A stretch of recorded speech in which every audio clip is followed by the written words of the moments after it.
The story kicks off on his very first day, when Blade goes absolutely feral sprinting through the hallways, introducing himself to every single student he runs into. No shame, all smiles, zero chill. Then, out of nowhere, Ernest shows up, top student in the class, and immediately kills the vibe with her whole "respect the rules" speech. When Blade tries to pull her into the friend group too, she stops dead, hits him with that icy stare and asks who the heck he even is, because she's never seen that face in her life. Some students fill her in that he's a transfer, and she immediately clocks him as someone who cheated his way through the entrance exam, because physically the guy looks like he belongs to the Gojo bloodline. She drags him straight to the principal's office, then nearly has a cardiac arrest when she realizes the new headmaster is King Gilbert himself. While Ernest starts spiraling in front of royalty, the king asks her to step outside because he wants a word with Blade alone, which sends her storming off with a jealousy vein practically throbbing on her forehead. Once she's gone, Blade asks why Gilbert is even there, and the king tells him he needs to reclaim his powers as a hero. Blade shuts that down immediately, because all he wants is a normal life for once, and argues that there's no need for any hero now that he already bodied the Demon King. But Gilbert keeps pushing, insisting that Blade has to step up and own his legacy as the greatest hero. Later that same afternoon, Blade heads out to the training grounds, and Ernest materializes out of thin air, demanding to know what he thinks he's doing there. When he tells her he's qualified for that class, she chokes on her own rage, because in her head there is absolutely no way this guy belongs at that level. Blade turns to her, completely unbothered, says he just wants to make friends, and walks off greeting every student in his path, one by one. That only cranks Ernest's blood pressure up even higher, but right as she's teetering on the edge of a full breakdown, Blade comes up from behind and gives her a soft little pat on the head to calm her down. Ernest goes full tomato, beet red from her hairline to her collar, and immediately draws her sword to make it crystal clear to everyone watching that she is absolutely not the type of girl who melts over a little head pat. To everyone's shock, Blade dodges the attack without breaking a sweat, but then another girl named Sophia rolls up and interrupts the whole scene. While Blade's busy being all friendly with Sophia, Ernest gets suspicious and asks the instructor to test Blade's actual abilities because she wants proof he even deserves to be at this academy. Blade gets strapped into an enchanted metal suit and put through his paces. He throws one strike so vicious it doesn't just obliterate the target, it takes out the entire walls of the training ground with it. When the dust settles, Ernest is standing there with half her outfit shredded, asking what backwater dimension this guy crawled out of. Blade, completely deadpan, says he's just a regular human.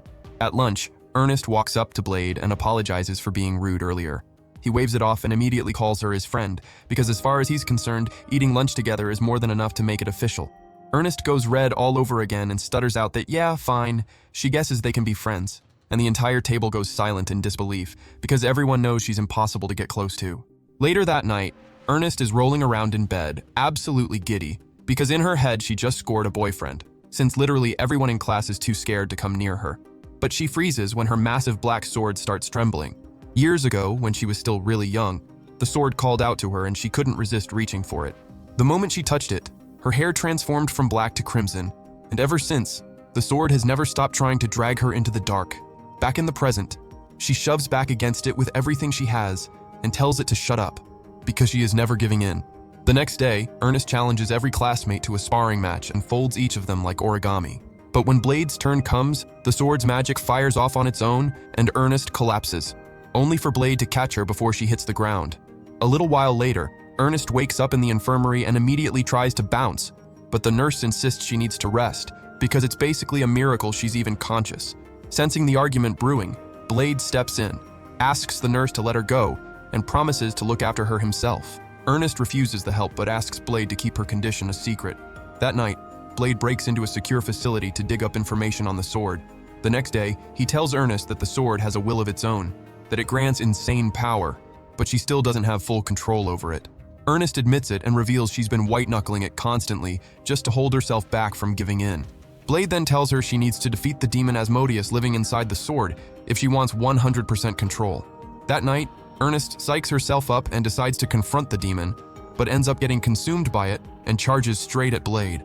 Blade grabs her and shakes her back to her senses, and that jolt gives her just enough strength to finally dominate the sword. After it's done, Blade steadies her and smiles, satisfied that she actually pulled it off. The next day, Blade shows up to practice and notices something different about Ernest. Instead of saying the obvious thing, he completely fumbles the moment, and Ernest visibly deflates because she'd changed her hairstyle specifically so he'd notice.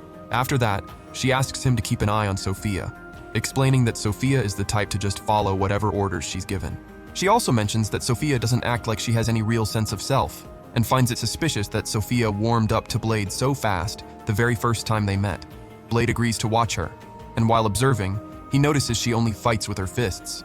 When he asks why, she says it's the only way she knows. So Blade pulls out that massive black sword and offers to train her with it. They get started, and Sophia can't land a clean cut on the enchanted training dummy to save her life. Blade explains that she needs to use the sword like it's an extension of her own body. After a few tries, she starts to get it. Blade compliments how fast she's picking it up and decides to wrap the session there. Before he leaves, Sophia asks whether she's good enough yet to take on Ernest in a fair fight. Blade tells her that's still a long way off. Then suddenly, Sophia lunges at him and pins him to the ground to show off how much stronger she's gotten. But instead of acknowledging her power, Blade tells her that if she keeps sitting on him like that, she'll be spending 9 months in the hospital. She gets up. The next day, Blade gets summoned by the king, who asks if he's made any new friends. Blade brings up Sophia. Hearing that, the king admits Sophia is strong, but says she's incomplete because she was originally engineered to surpass Blade's own abilities. Curious, Blade demands an explanation. The king then lays out the story of the artificial great hero project. Apparently, the system was built on the premise that another hero could be manufactured, since someone like Blade had existed. So a certain group began running experiments on a human named Saphida, and created copies of her to engineer a specimen with the great hero's abilities. Sophia is the 12th copy, treated like property for so long, until the king showed up and got her out. Blade is shaken by everything he hears, but settles down a little when the king tells him he already dismantled the organization behind the experiments. With everything the king told him about Sophia, Blade finally understands why she defaults to just following orders and starts blaming himself for her condition because he was the great hero that project was based on. He swears he's going to give her the normal life she never had, but he has no idea what normal actually means. So he goes to the nurse for answers, but she assumes he's exhausted and suggests he take his shirt off so she can bring some holiday spirit into the room. Blade says he is not ready to be a father and asks what counts as normal for someone his age. She says, plot. Blade bolts out of there and goes to ask his classmate David what plot means, and the absolute degenerate loser tells him it means love. After that, Blade tracks down 2 girls, Jessica and Claire, and asks what people actually do when they're falling for someone. They break down the whole dating thing. Finally, Blade stops outside Ernest's door and asks her what a date is, and she starts shaking head to toe thinking he's about to ask her out. She explains that couples go on dates to spend time together, and that it usually ends with a happy ending full of plot. Armed with that intel, Blade takes off, and it takes Ernest less than 2 seconds to realize she just got played. Right after that, Blade waltzes into the girls' bathroom, walking past several scenes that would get this channel instantly demonetized. He invites Sophia on a date, and she says yes, because not every guy out there has the guts to walk into a bathroom full of girls in their most vulnerable state just to ask someone out. That afternoon, Ernest, Jessica, and Claire run a full covert surveillance operation, tailing Blade to make sure he doesn't try anything with Sophia. A little later, Sophia shows up for their date. Blade pulls out the 69 activities he'd planned for them to do together. Sophia smiles, genuinely impressed by how much effort he put into it. She laces her fingers through his like they're already married and starts walking, nearly causing Ernest to completely lose her mind. As the afternoon goes on, the girls keep tailing the pair and end up hiding in a river with thick sticks in their mouths just to breathe underwater. Then Blade stops at a love park and shares a drink with Sophia. But when Sophia sits a little too close, Blade starts freaking out internally because things are starting to heat up in places they shouldn't. While he fights to keep all that cursed energy from rising, Ernest watches from a distance, wishing she could drown in Blade's yogurt cup. A little while later, Blade leaves the park with Sophia because he gets a feeling they're being followed, but then panics when he realizes he's running late for the next item on the date itinerary. When Sophia sees his reaction, she takes his hands and tells him to breathe, suggesting they use their powers to teleport to the next spot. After hopping across the entire kingdom like 2 frogs with no sense of direction, Blade and Sophia finally settle down by a fountain for an actual conversation. At first, Sophia says she had an amazing time, but then she turns to him and asks why he went so far out of his way to make her happy. Blade says he wants to be friends with benefits, and that opens the door for Sophia to share her secret. She reveals she's not a normal human and that she was given artificially engineered great hero powers. To prove she's not playing around, she activates them, warping gravity and even time itself, but burns out fast because she can't hold it for more than 10 seconds. After witnessing all of that, Blade decides to come clean about being the great hero himself, but admits he lost his heroic abilities, and the reveal leaves Sophia completely stunned. Blade apologizes for keeping it secret, but blames himself for Sophia's situation and starts calling the hero powers a curse. Deep down, he never wanted to be a hero, and he feels like his powers were a curse because he couldn't save everyone. As he revisits that, he starts to cry, but Sophia notices and tries to pull him out of it. She tells him she's seen some of the people he saved, that he should be proud of everything he did, and that she wants to be like him someday. Blade's whole mood shifts after hearing that, and he decides he's not going to let the ghost of being the great hero haunt him anymore.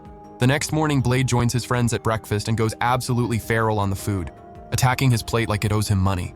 While he's inhaling everything in sight, Sophia wipes a crumb from the corner of his mouth, which hits Ernest like a gut punch of jealousy, because she wanted to do that with her tongue.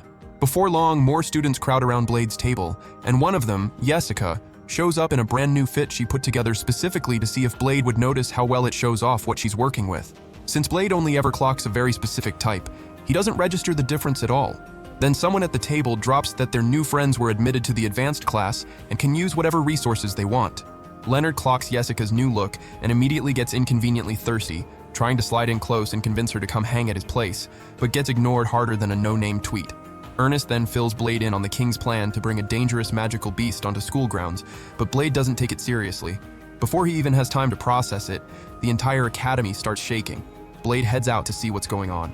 Turns out, Sue, the powerful dragon the king had summoned to the academy, had just arrived, and she was not in a good mood. The castle's regular guards couldn't hold her, so Blade shows up to help and figures out she's going after his breakfast. Using the food as bait, Blade lands a solid hit on Ku and tells her to sit. Then he feeds her his meal, and everyone watches in complete, silent shock. When Blade catches them all staring, he tries to explain that smacking a dragon isn't that deep, and completely fails to notice when Ku transforms into an adorable girl right behind him. He's floored when he finds out, but what really gets him is that she keeps calling him daddy. That night, Blade steps fully into the role of reluctant guardian and gives her a proper bath. But Ernest shows up shortly after with intel she dug up on Ku's kind. According to what she found, magical beasts like dragons chase power, and when one gets beaten by a powerful opponent, it tends to take on the form of the creature that defeated it. Even after hearing that, Blade still hasn't connected the dots that he's the reason Ku transformed. But Ku blows the whole thing up when she yanks open the curtain, exposing the fact that Blade was giving her a bath. Ernest goes full meltdown, punches Blade square in his crusty face, calling him a son of a goat, and storms out of the room. The next morning, Blade feeds Ku from his own plate at breakfast, which ticks off Ernest, who's still furious about the night before. Claire, on the other hand, finds Ku absolutely adorable and tries to feed her herself, but Ku shuts that down, declaring she can't be friends with weak humans. She then demands Blade's undivided attention, warns him she won't tolerate him running around with other girls, and announces that starting now he is required to feed her every single day, plus give her late-night massages. Blade agrees because he doesn't see a way out, but Ernest's jaw drops when he accepts the massage clause without blinking. Then Ku drops the bomb that Blade is a creep who's constantly ogling girls' bodies, and she is fed up with it. Every girl at the table goes dead silent, then collectively decides he needs to be punished accordingly. That afternoon, while Blade has free time away from training, he calls Ku out to hang. But when she shows up, Blade gets pulled away by a bunch of girls begging him to teach them how to fight. By the time he remembers he was supposed to be with Ku, she's vanished, and he starts wondering where she went. Toward evening, some students try to hang out with Ku, but she shuts them down, saying she doesn't roll with weaklings. While wandering around, she runs straight into Blade and lights up, because now he's finally free for her. That night, after putting Ku to bed, Blade pulls Ernest aside and tells her Ku seems lonely. Ernest tells him he can't keep pretending to be Ku's dad forever. Blade digs in anyway and says he's going to be there for her so she doesn't have to face this world alone. And Ernest finally backs off, but when Blade gets back to the room, Ku's gone, and he tracks her down on a rooftop. From up there, Blade asks if she'd want to make some friends. She says she can't be friends with humans. It goes against her code as a dragon, but Blade is the one exception, because he treats her like a daughter. The next day, Blade goes to the king's place to pick up Ku, since he'd left the old man on babysitting duty. When the king admits Ku ditched, Blade goes off and tells him even a blind goat does a better job watching a kid than he does. He heads out and combs the entire academy looking for her, only to finally spot her with her face pressed against a closed door, peering through the glass. Blade watches quietly and realizes that even without being a student, she's gotten to know a lot of people in the school, and clearly wishes she could actually be friends with them. He slips away down the hall and starts banging his head against the wall, stuck on the fact that he can't figure out how to help Ku make friends. Ernest spots him and manages to get him to stop, and once she understands why, she promises to help. So the next day, while students are in the middle of training, Ernest walks into the arena with Blade and asks everyone to help take down Q, because it's the only way Q would ever see them as equals and actually want to be friends. At first, the students are terrified because the last thing they want is to get their lower halves roasted in her dragon form. But after Ernest, Blade, Clay, and others literally get on their knees begging, they agree. About 3 days later, Q comes down to the combat arena and squares up for a friendly battle against the students. The moment the fight starts, they take off running because they can't handle her flames. But Ernest screams at them to remember what they drilled in training. They split into groups and lock into attack formations to go after Q's blind spots. Early on, they fight smart and land some heavy shots in the gaps of her defense, but she doesn't take a scratch because her skin is built different. As a result, some students eat nasty hits, and Claire sets up shop as the field medic. While she patches people up, Ernest and Sophia pool their powers and unleash a relentless combo that actually makes Q cry out in pain. While she's stumbling trying to recover, Q trips and falls into a hole Leonard had been digging since the start of the fight, which gets the king cackling because these kids are not above playing dirty. While Q's struggling to get out, the students hold her in place long enough for Ernest to charge up the legendary sword. But when she tries to use it, the spirit inside the sword starts begging her to take it easy on him, and she tells it to shut its mouth and do what it's told. With that, she fires off a blazing slash at Q, then chains it into another one when Q tries to take off. Sophia comes flying in and drops a punch that would make Superman rethink his life. With Q running on fumes, Blade gives Ernest the signal to finish it, and Ernest starts funneling every last drop of energy she has into the sword. At that point, the sword's spirit starts begging for its life, promising to let her play with him all night long. But Ernest tells it to zip it because she already has Blade's sword to collect. While she's winding up the final blow, the other students start channeling their magic into her, filling her up with enough raw power to unleash a straight-up infernal explosion. As she lets it rip, Q opens her mouth, starting to regret ever wanting to be friends with humans. But after eating the hit, she reverts to human form and collapses, gasping like a holiday turkey. Deep down, she's crushed that she lost and terrified that Blade will abandon her now that he's seen her weakness. But Blade promises he's not going anywhere. He also tells her she lost fair and square to humans, and she accepts the L and decides to be friends with everyone. The next day, the king is in an absurdly good mood, and his attractive assistant asks him what scheme he's cooking up this time. The old man says he recently got his hands on a device that creates virtual reality and plans to have his students train inside it. Later that afternoon, Claire tries to feed Q and nearly passes out from how cute she is. While she's busy pinching Q's cheeks, Blade casually comments that Ernest has been putting on some weight, and everybody at the table scrambles desperately trying to get him to shut up. Leonard jumps at the opening to say something sweet to make Ernest feel better, and gets absolutely roasted for it. In the end, Ernest storms off embarrassed, and everyone turns and points at Blade like he's the crime scene. A few days later, Blade is a wreck because Ernest refuses to come out of her room. He starts spiraling at the thought of losing her friendship, so following the other girl's advice, he decides to go apologize. When he gets to Ernest's door and they all walk in, they find the lady herself absolutely demolishing an entire bucket of candy. This time, she's packed on even more weight, and Blade, internally, confirms he is still very much into it. Ernest explains that her eating habits went haywire after the fight with Q because she pushed herself to the absolute limit during that battle, and now she's hungry around the clock. Worried, Blade asks if they're still friends, and she says yeah, admitting she locked herself in so he wouldn't see her like this.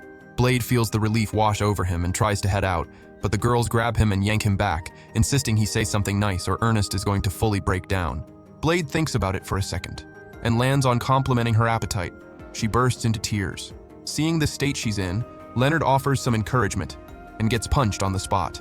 Then Blade decides to go full romantic energy, and talks Ernest into going on a weight loss journey together. The next day, she joins him on the track for a run, then drops into some squats, and finishes with a weighted push-up session. After working herself into the ground, Blade restricts her food intake to a portion so small it would fit in Squidward's nose. A few days after that, she's forced to sit in the sauna for a full hour, but taps out after 20 minutes because her backside started to cook. After that, she's asked to step on a scale to check for any progress, and the moment she puts her weight on it, the thing gives out under her. She starts to collapse emotionally, but the girls reassure her that if she stays consistent with the workouts, the results will come. The next day, Ernest takes Blade to a modernized testing arena because she wants to try using magic to speed up the weight loss. Blade agrees to keep her safe if anything goes sideways, and that's all the confidence she needs to summon Asmodeus, the spirit fused into her sword. As the flames wrap around her, Jessica and the other girls rush into the arena in a panic, but Blade tells them to chill. Before anyone can blink, Ernest locks into her flame form, and Asmodeus starts asking who she's planning to devour. when she points to her own body fat as the target, Asmodeus is completely thrown. But when he remembers how much girls care about how they look, he gets on board and uses the excess weight as fuel for power. The whole thing leaves Ernest 5 times hungrier than before, and she completely loses control and decides Claire is going to be the next thing on the menu. But before that can happen, Blade jumps in and cracks her across the back with the big black sword. The impact snaps Ernest back to normal, and she wakes up thrilled because all that weight is gone. Unfortunately, that same night she buries herself in a vat of candy and gains every single pound back, leaving Blade absolutely speechless. Her justification is that Asmodeus can just burn off the fat again, and Ku backs her up because she also loves candy. The next day, the nurse does a routine checkup on Blade and tells him he's recovered 30% of his powers, but warns him he'll die if he tries to unleash it all at once. After the checkup, Blade is walking to class when Claire calls him over and introduces him to a shy girl named Maria, who immediately begs him to end her. In the stunned silence that follows, Maria starts explaining herself to the others and reveals she's not a normal human. She wants to die because a magical beast lives inside her, and she's terrified of losing control one day. While she explains, she snaps the mug she's holding and goes quiet, because the control is already slipping. She says she used to manage keeping the magical beast suppressed just fine, but lost the thread after she helped out during the fight against Q. Now she's scared because if she gets expelled from the academy, she has nowhere to go. Her mom is dead, and her dad went to get milk and never came back from Bikini Bottom. Blade feels the weight of that land on him and agrees to help, and everyone else does too. That night, they all head together to an enchanted arena, where Blade asks Maria to let the magical beast out. Maria starts trembling because she's terrified, but she only agrees once Ernest talks her into it with gentle words, placing her faith in Blade to handle whatever happens next. To start, she removes the limiters on her hands that were suppressing half her power, followed by the shackles on her ankles, which leave a small crater in the floor on impact. When Maria lets the magical beast surface, Blade goes cold because it carries the crest of the Demon King, and Ernest decides to strike first. Even in her flame form, she gets thrown back into her regular form, so the rest of the crew goes in one by one. Even with everyone's powers combined, they can't leave a single scratch on Maria. And just like that, Blade is the last one standing. Looking out at all his girls laid out on the floor, he launches a high-speed attack at Maria, but after the hit she realizes he's holding back. That ticks her off, so she grins and hits him back, warning him to stop pulling punches or he's going to actually die. As he's recovering, Blade fires off a series of quick attacks at the magical beast, but she soaks them up like they're nothing. When she gets bored with him, she fires a lethal fireball that obliterates his sword while he's trying to block it.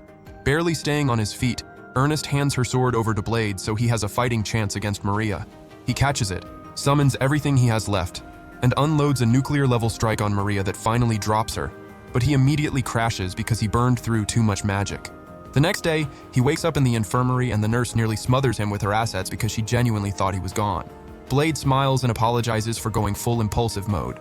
Later that morning, Maria shows up at the academy and immediately draws a crowd because what she's packing seems to have been upgraded.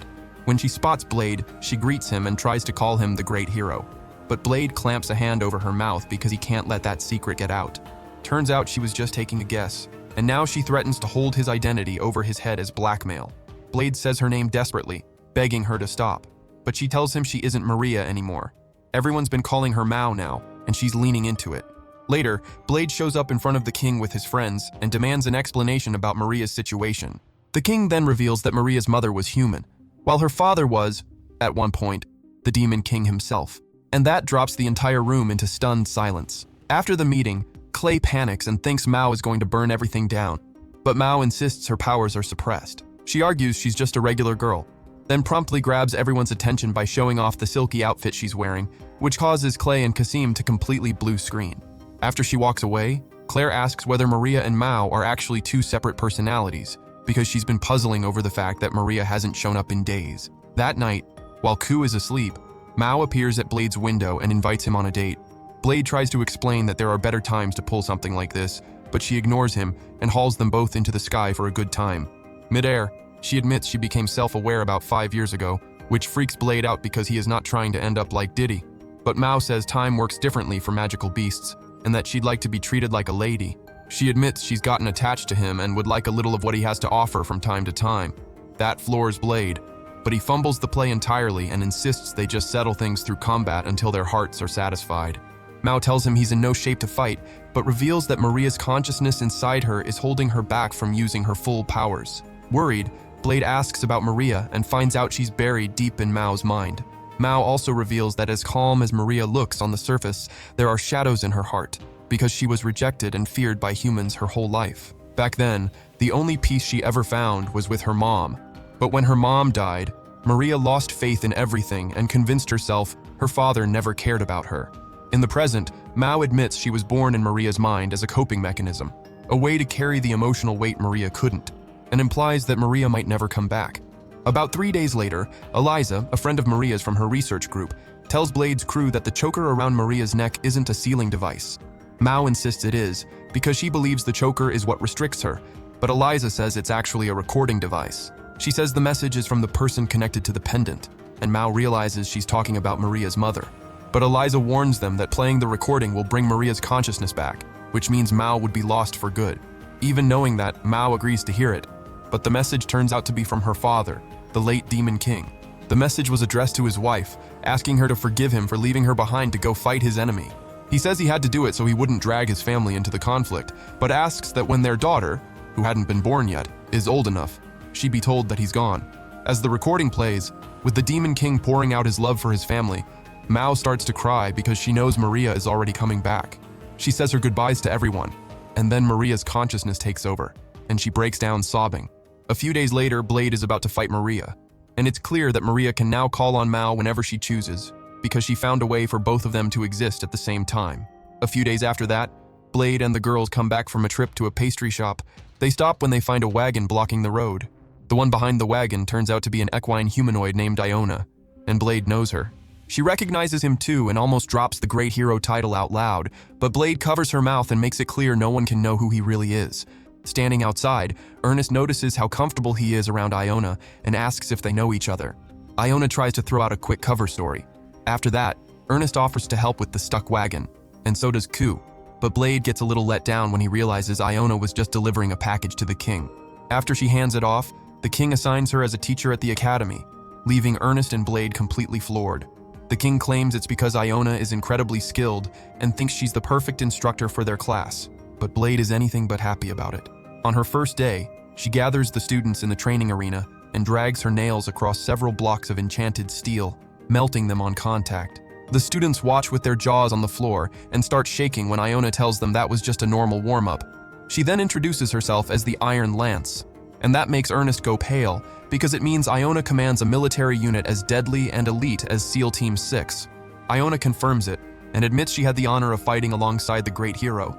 But all of those achievements make Ernest wonder how on earth someone like Iona could possibly know a dumpster fire of a human being like Blade. A little while later, Iona heads to the showers to cool off and starts making culturally specific noises of satisfaction while Jessica scrubs her back. Deep down, Jessica is way too curious about how Iona knows Blade, so she tries to use her magic fingers to massage the truth out of her. But Iona holds the line and keeps Blade's secret locked tight because she's terrified of blowing his cover. Blade crashes the bathroom, telling them to stop making happy noises, but Jessica retaliates by flashing the indescribable. And surprisingly, Blade says it would take a lot more than that to straighten his spine. Then Mao pins him in place, giving Iona a window to shed some light on his past. According to her, the first time she ever met Blade, the man acted like a wild animal, thought she was a real horse and bit her on the backside because he was hungry. She trained relentlessly after that to become worthy of fighting by the Great Hero's side. Even without naming Blade directly, she admits she let the Great Hero ride on her back, but carries guilt because she wasn't with him for the final battle against the Demon King. Deep down, she believes the Great Hero didn't bring her along because she was too weak, and that's what pushed her to take her training to an extreme just to actually become strong. Several days later, while Blade and Ernest are finishing up a supply run, a pair of sacred birds appears, sending Ernest into a panic.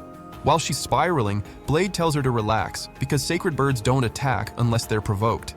Then one of them tries to snatch cargo off a moving transport. The whole thing sends everyone into chaos. But while Ernest is gearing up to fight, the birds lock eyes with her coldly and leave. Once they're gone, Ernest is left wondering why they attacked in the first place, and Blade suspects they're a mated pair and figures the king probably had something to do with their sudden aggression. Because of that, Ernest goes to the king for answers, and he explains that he had Iona transport the sacred bird's egg. He then lays out the conditions needed for the egg to hatch, saying he took the egg because the sacred birds hadn't set up those conditions themselves. Hearing that, Ernest realizes the king was actually trying to save the egg, but gets worried when the king reveals the egg only has until tomorrow to hatch, and they need to make it happen. The next day, Ernest rallies all the students and briefs them on the plan to hold off the sacred birds long enough for the egg to hatch.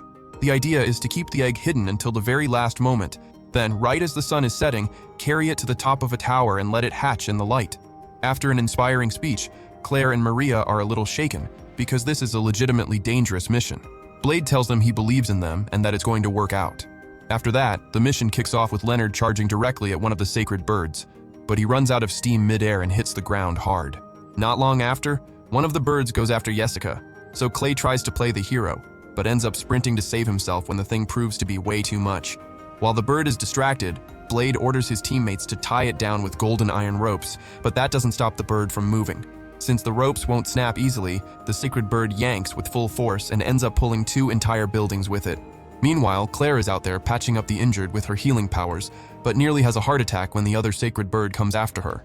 Seeing that, Ku activates a partial transformation and tries to deep fry the sacred bird with a fireball. But the bird absorbs the flames without flinching and drops Ku flat. Watching that, Blade signals to Maria. She shifts to Mao and blasts the sacred bird with lightning. Unfortunately, the sacred bird shakes it off without a mark, so Ernest activates her flame form to try to barbecue it, but locks up because she burned through her energy. By sheer coincidence, she crashes into a restaurant packed with desserts and decides to scarf down everything in sight to get her strength back. Just when the egg's hatching window is almost up, the elevator transporting it to the tower breaks down, and the sacred birds notice the egg. Blade panics, but his team steps up and offers to stall the birds long enough for him to get the egg to the tower. Blade immediately takes off for the egg, but since he can't carry it alone, Iona steps in to give him the extra push needed to reach the top. Once they get there, the king praises the effort, but Blade's stomach drops when he sees a sacred bird bearing down on the tower.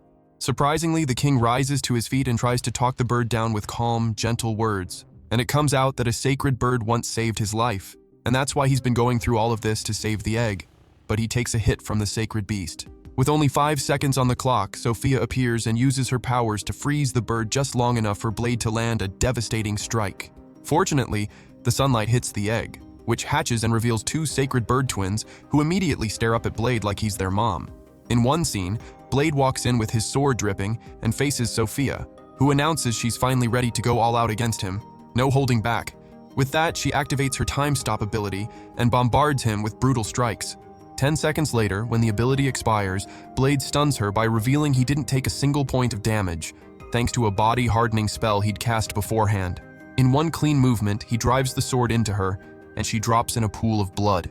After he drops the last of them, Blade complains to the king and tells him to yank him out of the game.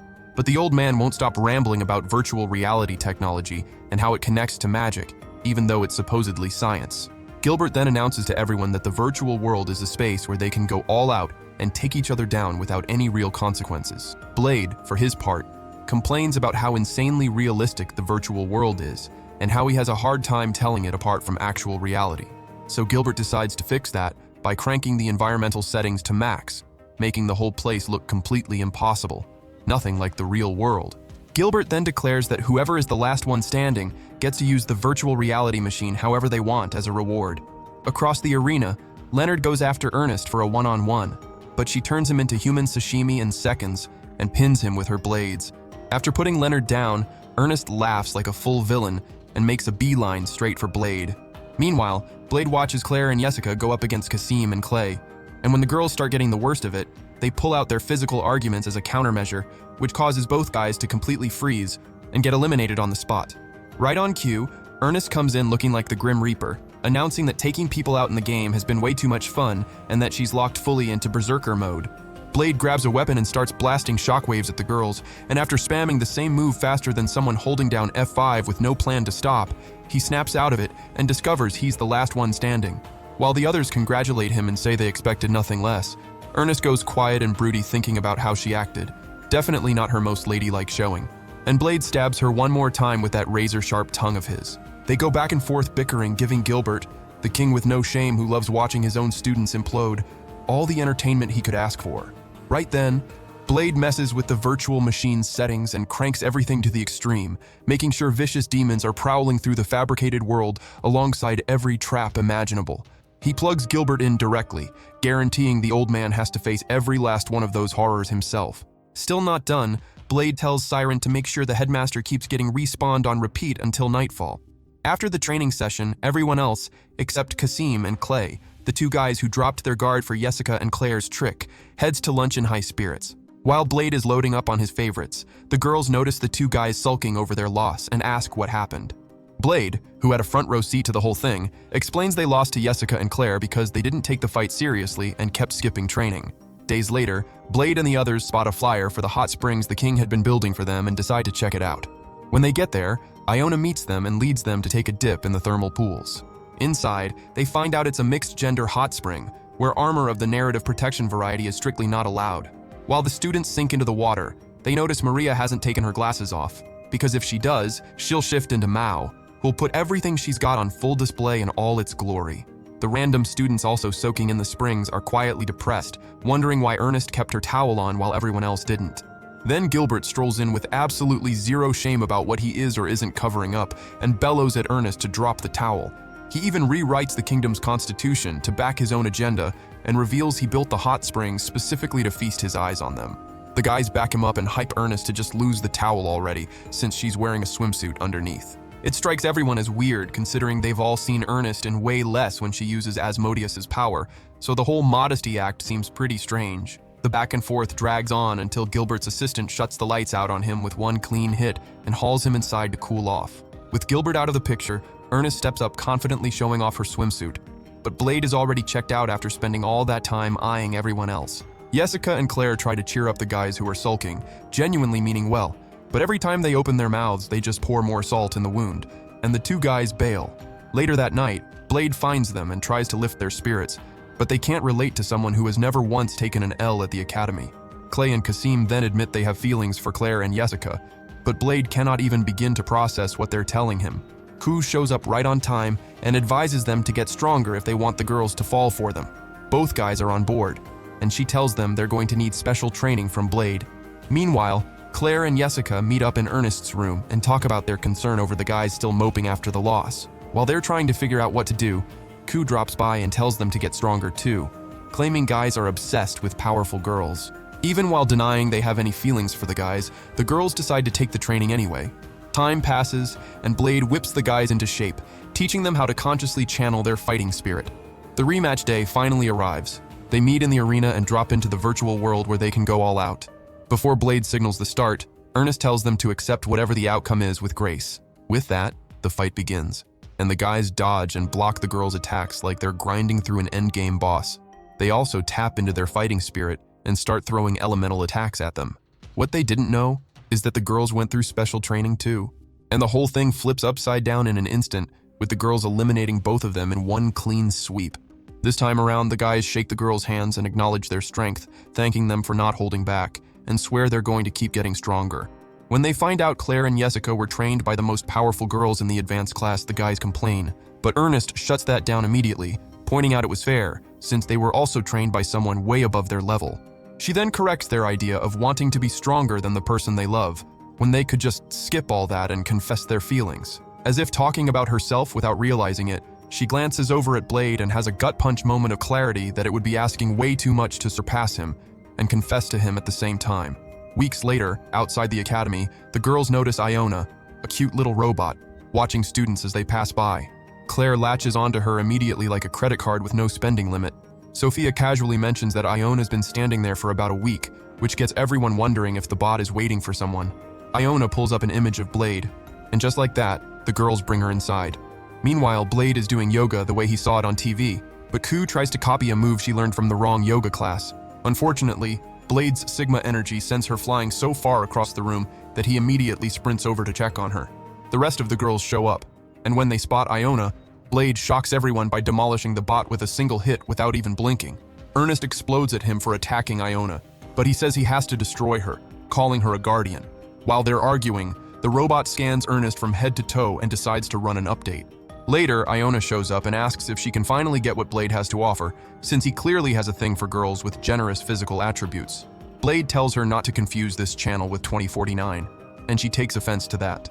She fires a laser at him on the spot, but Blade sends her flying with his sword and just unloads heavy hits like someone mashing triangle on the controller non-stop. Ernest chews him out for disrespecting robo-girls, but he assures her Iona is fine and will come back like she always does. And that's exactly what happens. That night, Iona returns, and this time Ernest stops Blade from attacking her. They quickly figure out that Iona was built to eliminate Blade, but is currently assigned to observe him. Claire advises Iona to just join their crew if her whole plan is to take Blade down. When they actually try to work through the logistics after class, they discover that the reason Iona keeps going after Blade is because he breaks into her access points and does unspeakable things to her chassis. The girls all side-eye him hard, and he immediately clears his name, explaining that he simply enters the area she guards using a master key he borrows from Gilbert. Curious, they ask where and why he breaks in. Blade then explains that he accesses the Royal Library of Forbidden Books near the school to research Asmodeus. When Ernest realizes Blade went through all of that because of her, she turns red as a fire hydrant. But Iona crushes that moment by announcing that Blade has broken in 13 more times beyond that. After hearing just how many times Blade has wrecked Iona, the girls collectively come down on him hard. Annoyed, he storms off to the dorm. Sophia follows right after him and confirms that he's been breaking into the library because of his responsibilities as the great hero. He also explains that bots like Iona store their souls somewhere else, so Blade has zero issue obliterating her, since she doesn't actually die. Back at the meeting, Eliza reveals that Blade has no problem going that far, because Iona doesn't truly die when she's destroyed. Ernest and the others agree that Blade can be cold and honestly terrifying sometimes. Then Eliza suggests finding a way to prevent Iona from taking those losses. Within minutes, she puts together a plan called the Stand-Alone Complex. It involves placing Iona's soul inside her own body, meaning she'd actually die for real if she were destroyed. Because of that, everyone starts wondering whether Blade would actually be capable of finishing her off under those conditions. After executing the plan, they set up a rematch in the arena. There, Iona tells Blade that she can now die permanently. She lets a feeling settle over him as proof that her soul is now inside her. With that, the fight begins, and Blade holds back, keeping the sword out of it. Instead, he dodges her attacks and uses wind pressure to knock her back. Finally, on the offensive after all their previous bouts, Iona goes all in, knocking the wind out of Blade and hitting him hard. For the first time in the Academy's history, Blade accepts a defeat. Later at lunch, they notice Iona ordering a full feast to celebrate. But shortly after, she crashes into exhaustion syndrome after spending her whole life's wish list in one shot. She explains that a countdown activated because she disconnected from the mother computer after neglecting her core functions and siphoning a ridiculous amount of data. She believes the only way to stop it is to acquire a new master. With no other option, Blade takes on the role, losing his freedom in the process while the bot endlessly demands orders and inserts herself into everything. Sophia gets increasingly annoyed watching Iona slowly steal not just the spotlight, but her entire role. She picks a fight with Blade, staring him down with a look that's clearly asking him to do something about it. Instead, the completely oblivious guy orders everyone to stop giving him trouble. When he gets back, he finds them literally competing over his attention, fighting it out in the arena over it. He grabs them both and disqualifies everyone. Rather than confronting the situation head-on, they shift into competing over who can impress Blade the most, helping him bathe and even standing guard over his sleep. Their rivalry ends up cracking open a door to actual friendship, since both of them had always been completely on their own. Thanks to Blade, they finally touch grass for real and start actually interacting with the people around them. That new feeling brings them closer together than they'd been just days before. The next day, they eat together. But just when everything feels normal, Blade picks up on a bad gut feeling. He checks the countdown and sees it's still going. Eliza examines Iona and finds out she only has 20 hours left. They ask how she wants to spend her final moments. She says she wants to be with everyone, and to detonate far enough away that she doesn't hurt anyone.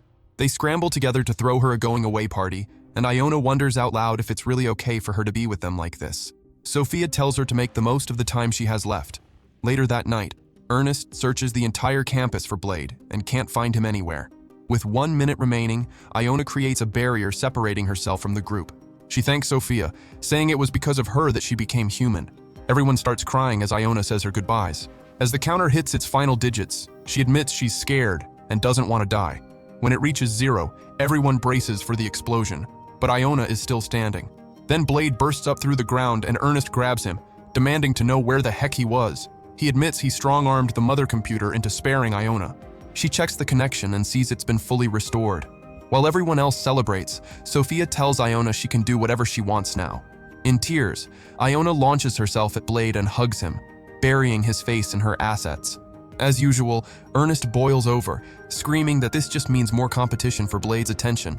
A few days later, the Academy's Battle Royale, a test designed to measure each student's growth, kicks off, but it doesn't exactly go as planned because Blade steamrolls through everyone like they're NPCs.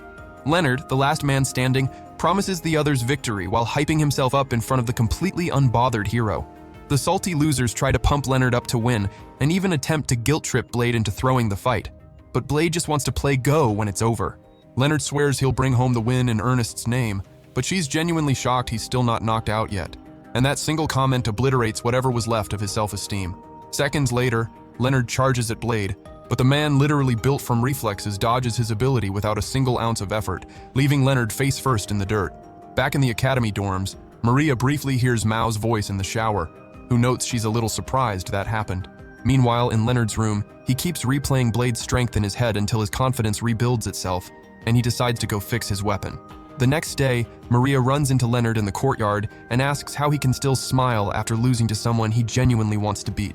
They talk about their own personal goals and how they each plan to get there through Blade.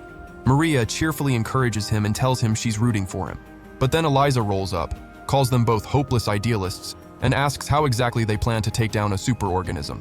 The nerd offers to lend them her brain power, but then Mao switches with Maria and asks who the heck Eliza even is. Later, Leonard gathers the Superorganism Suppression Committee for its first session and officially welcomes everyone. There, Ernest openly admits she desperately wants to beat Blade's face in. Leonard continues his anti-superorganism speech, but quickly notices some members aren't exactly on the same page. He asks the group for ideas on how to actually take Blade down. Jessica and Claire suggest jumping him in his sleep or slipping something into his food. Ernest shuts both ideas down on the spot, calling them straight up cowardly. But Eliza claps back, saying that being a superorganism is what should be considered cowardly, and that it's completely fair to use every tool available to bring him down. The others agree with her, and sensing the shift in energy, Leonard asks each person to come at Blade with whatever level of effort they feel is necessary. With that, they take their vows to defeat Blade and celebrate together like they just started a cult. Moments later, Ernest goes at Blade with Leonard's lance, but he dodges the attack like he's playing Sekiro on NG+7. In the process, Leonard's weapon takes serious collateral damage. Late that night, she breaks into Blade's room, but gets torched by Iona's automatic defense system. At the third session, Jessica asks Iona why she attacked her when they're supposed to be on the same side, but Iona blames the auto function, and Leonard declares he's going next. So one by one, every member takes their shot at Blade, and he slips past every single one of them without exception. They hold meeting after meeting, and at some point Leonard asks if they even remember what the original goal was. While the others struggle to recall, Ernest reminds them of her desire to beat Blade. Leonard agrees and wonders aloud whether the real victory was the friendships they made along the way. The others kind of go along with it, except Ernest, who is on the verge of a complete nervous breakdown and radiating pure concentrated hatred. Iona makes a suggestion, but nobody pays attention to her idea. Instead, they make an Evangelion reference and clap in unison. After that, they hatch a plan to use her as a hostage. Leonard's idealism immediately kicks in, and he feels sick about not being able to face Blade as an equal. Unfortunately, Ernest destroys whatever's left of his chivalrous ideals with the sheer intensity of her obsession, declaring she'd drink out of a storm drain if it meant taking Blade down. Her energy straight up possessed everyone in the room, and she takes command of the meeting. The next day, while the nurse is teaching a class on healing magic, Blade notices several students are absent. A little while later, the three musketeers crash the classroom, and Ernest announces they're terrorists. Unfortunately, Blade has absolutely no idea what that word means, and Sophia's attempt to explain it goes completely over his head. The terrorists take the nurse hostage and order the unbothered students to clear the room. The nurse is confused at first, but once her captors fill her in and ask her to play along, she performs the distressed damsel role so perfectly that every girl in the room wishes they could swap places with her just so Blade would rescue them. Blade is completely lost and exposes the terrorists' identities, genuinely confused about what the masks are even for. They ask if he knows who they are, and he says he figured it out from the jump, because he recognizes the way they walk and talk. Leonard and the other two are frustrated, but Kasim realizes the plan can still move forward. So he grabs one of the hostages' assets, and the girls knock him out cold out of pure rage. Leonard claims Blade is helpless when hostages are involved, using the Iona scenario as his evidence, and orders him to admit defeat, which the others echo. Without missing a beat, Blade fires a wind attack that strips them all down. As if that wasn't enough, he proceeds to give a full lecture on the mechanics behind the wind technique. Ernest completely snaps and orders everyone to rush him at once. But Blade folds the whole group like fresh laundry. He concludes that taking hostages is just glorified make-believe. and that completely breaks the other's spirit, finally killing whatever motivation they had left to take him down. Days later, while Blade and Ernest are grabbing food in the cafeteria, Blade notices some students celebrating a friend's birthday. The clueless guy, who has no idea what a birthday is, asks Ernest to fill him in. She explains it, but then realizes he doesn't know anything about the celebration or even the day he was born. Shortly after, the girls are having a tea party outside, and Ernest brings them up to speed on what she found out. Iona confesses she doesn't know Blade's exact age either, because he could already stand and walk on his own when he was found. They all try to piece together when he was born, but it's pure guesswork. According to rumors, he got the name Blade because he was found holding a sword. With that settled, they start wondering what to get him as a gift. Ernest suggests making his favorite dish. Out of nowhere, Gilbert materializes and backs the food idea. But the girls don't want to give Blade something he can already get in the cafeteria. Gilbert then informs them they can make it special by using special ingredients. With that, he takes the students to the royal pantry, which looks less like a storage room and more like an entirely different dimension of their world. There, they're tasked with eating incredible food while completing practical field training. Blade and the others ask where the heck all these open doors lead. The king announces they can't leave until certain conditions are met, and Siren reads the absolutely unhinged conditions out loud while the king orders them to go explore the wild plants and animals. Blade points out this is clearly a job for a squad of hero-level warriors and tries to rally Ernest's support, but she fires up the others instead, and they take off on the mission with stars in their eyes. The students adapt to jungle life surprisingly fast and throw together a settlement that looks straight out of ancient history. Jessica swings through the branches like Tarzan and herds a wild animal into a trap, but the creature blows her off entirely and starts chasing Claire instead. Leonard tries to play the hero, but the beast floors him completely. Maria transforms into Mao and torches the creature the moment she spots Blade heading over. Later that day, they haul the hunt back to the settlement, and after a while, Blade notices everyone actually enjoying working together in that primal setting. He cracks a quiet smile watching Ernest direct the others, then slips away to go handle what he originally came out here for.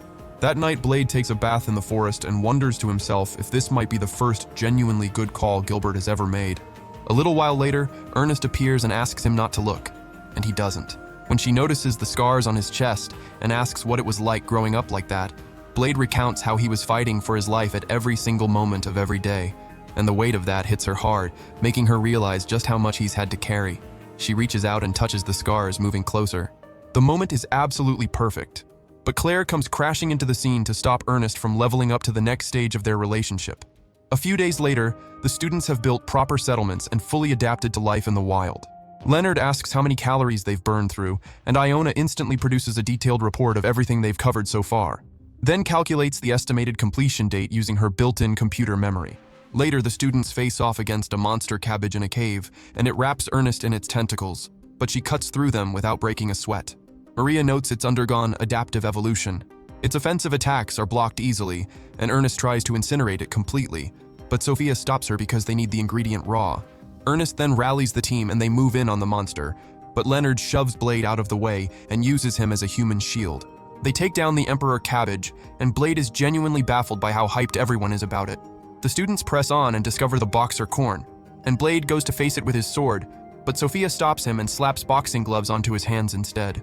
Maria reads the capture requirements out loud, and Blade tries to tag himself out, but the monster punches that idea clean out of him, and the boxing match gets underway.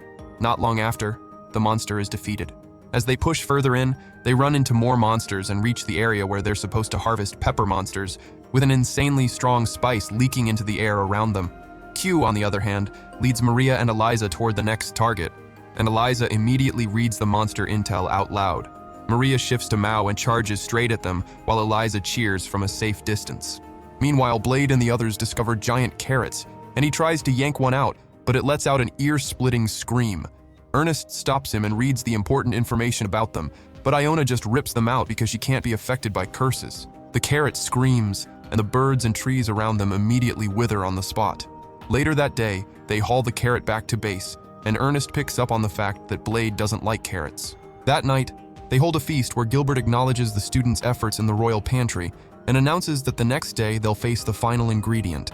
The next day, they arrive at the base of a massive tree, and Iona notes this spot has the richest concentration of nutrients. Shortly after, the King of Beasts shows up, and Sophia reads aloud the vague information about it. Gilbert watches with excitement, and Iona cheers for Blade. To everyone's shock, The king of beasts gets squashed like a bug by something far more dangerous, the behemoth. Despite looking like something that escaped from Jurassic Park, Gilbert orders them to take it down, insisting its meat is the most delicious thing they'll ever taste. Like they've all been collectively possessed, the students get fired up and charge in, but nothing connects.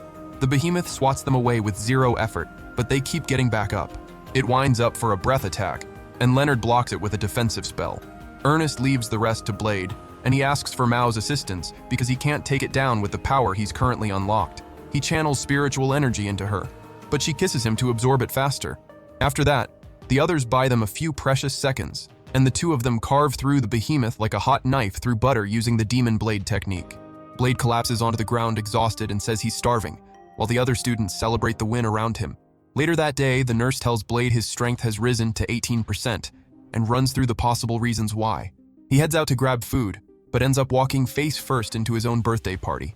Ernest and his other friends explain what the celebration is and present him with a tonkatsu curry made from ingredients sourced from the royal pantry. Gilbert shows up and asks if he's having fun, and Blade's eyes light up in a way that makes it obvious he's never experienced anything like this before. Shortly after, Blade cries his eyes out while absolutely demolishing the meal. On one fateful day, Clay is drilling his Dragon Strike ability, and Kasim gives him props for it. But then Sophia appears and recreates the same move on a completely different level. Blade acknowledges that's what the ideal execution of the technique should look like, and both guys pile on the praise. But then, out of nowhere, a second Sophia appears and confronts Oni, the imposter. After drawing everyone's attention, Oni bolts and leaves the whole group completely thrown. Later that day, Oni leaps across rooftops like a ninja straight out of Naruto and reaches a hidden warehouse where more Sophia doppelgangers are gathered. The other clones ask about her mission, and she puts together some halfway convincing excuses. Forrest looks down at Oni with barely disguised contempt and says she failed. That makes Oni tell Sink, a straight-up battle-obsessed psycho, to punch the annoying pest like she's playing whack-a-mole. Unable to explain things with words, DX kisses Oni to collect empirical data, and the kisses get passed around like a Sweet Home Alabama family reunion. They review what happened in the arena and immediately roast Oni because they have zero interest in teaching the Dragon Strike to anyone else. The next day, Jessica shows off a new weapon ability and compliments Eliza's prototype after roasting the training dummy. Blade tries to downplay the move, but Eliza snaps at him because he is the last person who gets to act like anything is normal. Suddenly, DX appears in the arena and makes a series of completely unhinged demands before challenging Blade to a fight. The clash sends shockwaves through the arena, and DX backs off the moment Sophia steps in. At lunch, the students talk through the recent doppelganger situation, and Ernest wonders whether they're Sophia's sisters. The others notice Ernest has picked up Blade's chilled-out personality. Ernest immediately snaps back into Empress mode in the blink of an eye. At that moment, Altia suggests the doppelgangers are genuinely there to kill Blade, but the other students wave that off pretty casually, since everyone at the table has had that exact thought cross their empty heads at some point. Ernest quickly concludes they're assassins, and Sophia declares she's going to protect Blade. Back at the doppelganger's base, Sink clowns on the others for failing to eliminate Blade, but they cook up excuses to make themselves feel better. A shady-looking man summons them and presses them to prove the validity of his research by finishing off the great hero. Oni and the others receive the order and immediately move out to wipe Blade off the map. That night, Sophia enters Blade's room, which triggers Iona's defense systems, but the bot stands down after confirming her identity.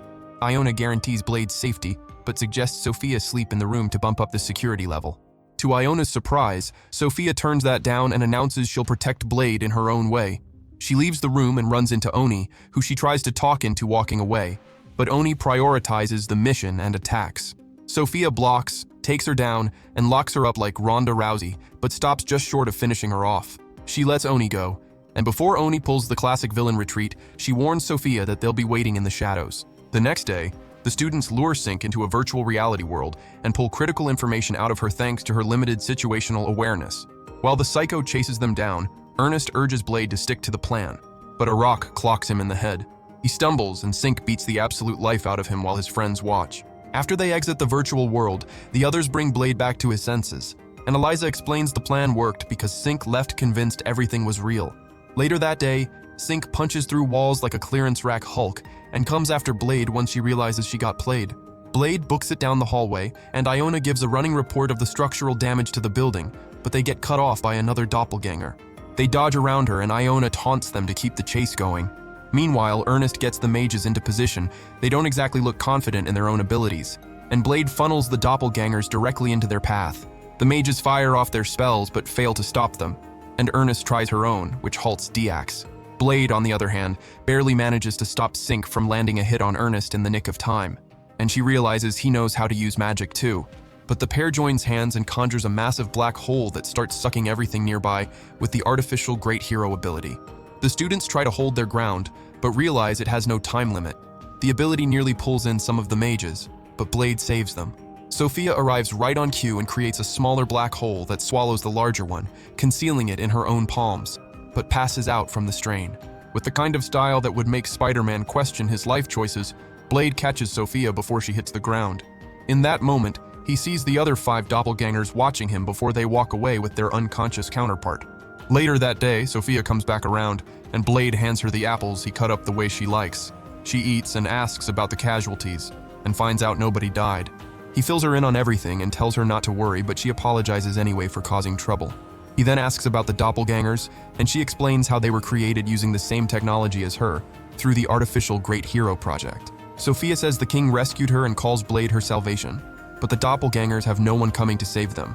Blade spirals again and apologizes for putting them through so much as the Great Hero, and wishes he could be friends with the doppelgangers too, but she tells him it won't be possible. She explains the modifications the girls went through, which she escaped, and how their programming permanently drives them to send the Great Hero straight to the bottom of Tartarus. He notices she's crying and pulls her into a real, genuine hug that she needed more than anything. That night, Blade falls asleep beside her bed, but she slips out silently without a word. A few days later, Gilbert calls the students to his office and informs them that Sophia has left the academy, and Ernest absolutely unloads on him for letting it happen. Blade holds her back and points out that Gilbert isn't exactly happy about it either. Ernest then swears they're going to bring Sophia home, but Gilbert asks if they even know where she went. Blade guesses she went after her sisters, and Jessica pulls out a note with important information. They decide to launch a search, but Gilbert stops them and asks whether they understand her real intentions. He explains that she doesn't want to drag them into it, because the only way to stop the doppelgangers is to eliminate them. Before leaving, he asks the students to think it over again. The next day, Ku and Iona join Blade in the search for Sophia, and Mao joins shortly after. They head out at dawn, but find the rest of the students already waiting at the gate. Blade apologizes for making them wait, and they kick off the operation. Sophia arrives at the doppelganger's base and steps into the bleak warehouse, but it's empty. She walks back out and notices Ernest approaching the area on a flying monster, but ignores her and tries to leave. Ernest alerts Eliza and tries to get through to Sophia, but the stubborn girl who didn't come out here for a lecture tells Ernest to leave her alone. Realizing how determined Ernest is, Sophia comes clean, revealing the truth about being the 12th test subject of the Artificial Hero Project, and how, even though the people behind it were arrested, the doppelganger's reappearance proves someone continued the research. Ernest asks why they're after Blade's life, but figures out the answer herself, and the others understand. Sophia apologizes for dragging them into this, and tries to cut ties with all of them to keep them safe, even if it costs her life, but Ernest tears into her instead. After pulling Sophia back from the edge, Blade declares they won't need to defeat the doppelgangers. But Sophia breaks down their neural programming and emphasizes that the doppelgangers don't have much time left either. Blade admits he has no plan, but says he still wants to save them, and asks the others to help. They agree, and he hands the planning over to Eliza, who says she already has one ready. At the same time, at the new base, Oni snaps the unconscious doppelgangers awake with threats, and the Shady Creator restates their objective. Shortly after, the other two walk in, show Oni a challenge letter they found outside, and figure it's a trap. But she reads it, and decides it's time to settle this once and for all. Blade waits in the arena, ready for battle, and the others watch from the stands, wondering whether the doppelgangers will actually take the bait. But Sophia guarantees they will. Seconds later, Ku picks up their scent, and Iona confirms they're incoming. Blade greets them and tells them he hopes they can be friends, but the hostile visitors make it clear they're here to erase his existence. The 5-on-1 starts, and Eliza tells Blade to absorb the attacks while trying to wear their energy down, but the so-called superorganism is struggling to keep up with the relentless barrage. Meanwhile, Iona and Siren coordinate the plans designed to capture both the doppelgangers and whoever is pulling their strings, but the useless king is just sitting there soaking in the excitement of the whole spectacle. Eliza feeds Blade some reassurance, but he gets disarmed by the non-stop onslaught, and Ernest feels the desperate urge to jump in and help, but Sophia holds her back. They decide to trust him, and he pushes all 5 of them back with a magic barrier. The state he's in leaves Ernest barely holding herself together. At the last second, the doppelgangers start activating their special abilities to go at Blade. Then his friends throw capsules containing each of their ultimate abilities, and he slots them into his sword and deflects some of the doppelgangers' special moves. The sword shatters on the third round, and he's left wide open to the attacks that follow. Blade demands Ernest's capsule, but gets cut off by the psychotic clone Sync, who only has one mode: destroy. Sophia appears right in time to save him, recovers Ernest's capsule, and offers her own life to him. He counters Sync's special ability with Sophia's technique and takes Ernest's capsule from her hands. He faces off against Oni and blocks her special ability using Ernest's spell from the capsule. When the sun rises, Oni says her time has run out, and her arm gives out just before she crumbles. Blade rushes over to her, and she tells him she has until sundown, which he relays to Eliza. Eliza analyzes the documents she uncovered about them and concludes that the doppelgangers' days are capped at 14. Claire tries to heal Oni, but it doesn't work, and Eliza explains why. She also says they tracked down the creator, but he was already dead by the time the girls were born. Frustrated, Eliza apologizes because her science can't do anything in the time they have left, but Sophia asks Blade to gather all her sisters. Moments later, Sophia holds Oni and says there's a way to save them, but Oni isn't interested in surviving because she failed the mission. Blade convinces them that they can still surpass him, and the exhausted sisters decide to keep pushing forward. Oni activates her special ability, and Sophia asks Blade to take control, transferring Oni's consciousness into Sophia. The next day, Blade wakes up in the hospital, and Oni visits through Sophia. She hopes he recovers and swears she'll finish him off, but he asks about the others instead. Oni says they want to talk to him and immediately switches back to Sophia. He asks if she's okay, and she says yes, comparing the situation to suddenly having 6 daughters at once, but he wonders why it's 6 and not 5. In the arena, the students face off against a dragon, but it bats them away without breaking a sweat. Ku shifts into dragon form and tries to muscle through it, but loses the raw power test. As always, the king is on the edge of his seat watching, while the nurse asks her assistants about the monster's status. After the briefing, she concludes she's going to be slammed after this exercise, since the king has a thing for watching his own students get wrecked by monsters. The dragon knocks Ku out cold, and Ernest bombards it with her techniques, but Asmodeus taps out after a while. The long-suffering Leonard gives it everything he's got but gets beaten all over the arena. Sophia picks up his weapon and uses the combined power of every personality inside her, but it still does nothing. The other students try their luck one by one, and all fail, and Siren wonders out loud if this was a bad idea. The king tells everyone not to worry. Just as Gilbert anticipated, Blade shows up and drops the dragon in a single hit, which sends his friends into a full collective meltdown, calling him a superorganism because the man is literally a walking nuke. And that's a wrap for today. If you're enjoying recaps like this one, drop anything in the comments. I always read every single one. Check out that other video too, you're gonna love it. Thanks for watching, and I'll catch you in the next one.